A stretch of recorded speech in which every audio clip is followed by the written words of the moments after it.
Senator Joni Ernst's Senate seat has become a major target for Democrats in this year's elections. Samuel Corum, Getty Images. Senate Democrats have a lot riding on Teresa Greenfield, a political neophyte about to get her first major test in next month's Iowa primary. The party is placing a surprisingly large bet on the real estate executive to take on first-term GOP Senator Joni Ernst in a bid to expand their path back to the Senate majority. If Greenfield wins the June 2 primary, she'll face Ernst in a state that's turned against Democrats since 2012, when Barack Obama carried it for the second time.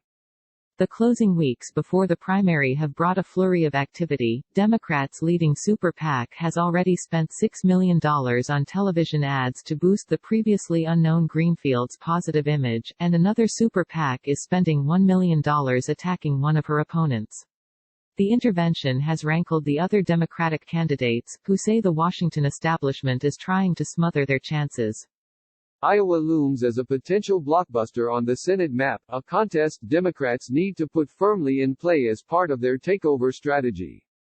It's not yet a top-tier race on the level of Arizona or North Carolina, but Democrats say they can win despite Iowa's lurch to the right in recent years, including Ernst's 2014 victory and Donald Trump's decisive win in 2016. All of this is playing out as in-person campaigning has been all but eliminated, and as candidates are scrambling to execute get-out-the-vote plans in the first major Senate contest happening during the pandemic. "We are in an election cycle like we've never seen before," said Charlie Wishman, the president of the Iowa AFL-CIO, which endorsed Greenfield and is hitting phone banks to encourage members to vote for her by mail. "While it looks like Teresa Greenfield is in a really good spot to win this primary, I don't think anybody should take anything for granted whatsoever." The party has gone all in on Greenfield, who failed to make the ballot in 2018, her only previous run for office, because her congressional campaign manager forged signatures without her knowledge. She entered the race as a virtual unknown, on equal footing with the other Democratic candidates. Nearly 3 in 4 Iowans, 73%, told a Des Moines Register poll in March they didn't have an opinion of her. But the same poll also showed significant slippage in Ernst's approval rating, a potential sign of vulnerability for a senator once viewed as a solid bet for re-election.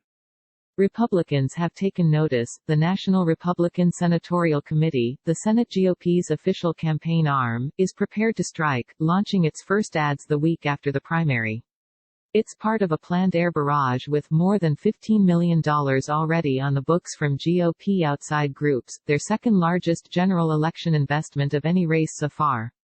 Greenfield still needs to survive her first test, the primary. Limited public polling has shown her with an edge, and she has significantly outraised all of her opponents and boasts more on-the-ground support from unions and Iowa Democrats.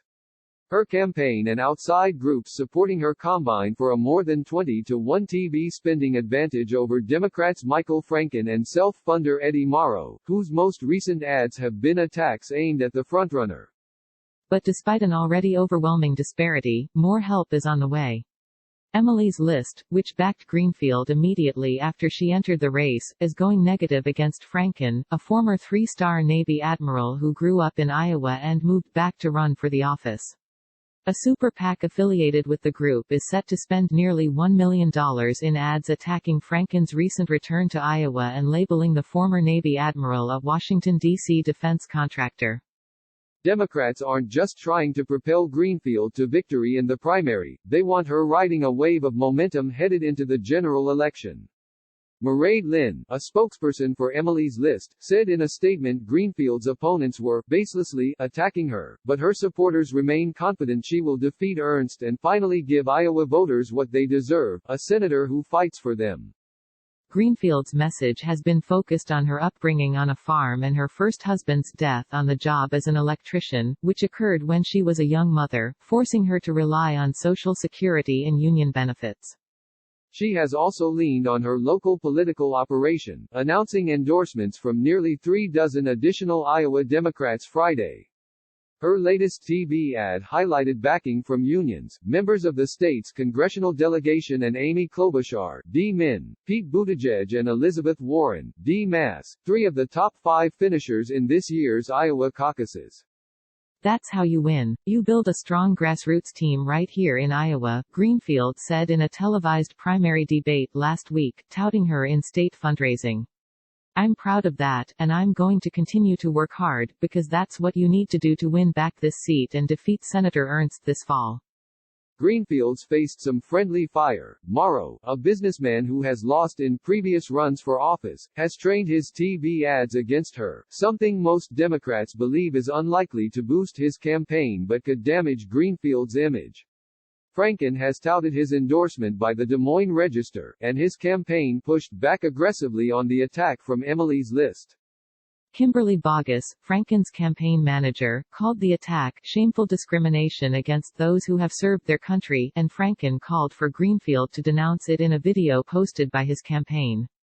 It's going to become clear to voters in the next few days the outside influence of money in this race, Boggess said in a statement.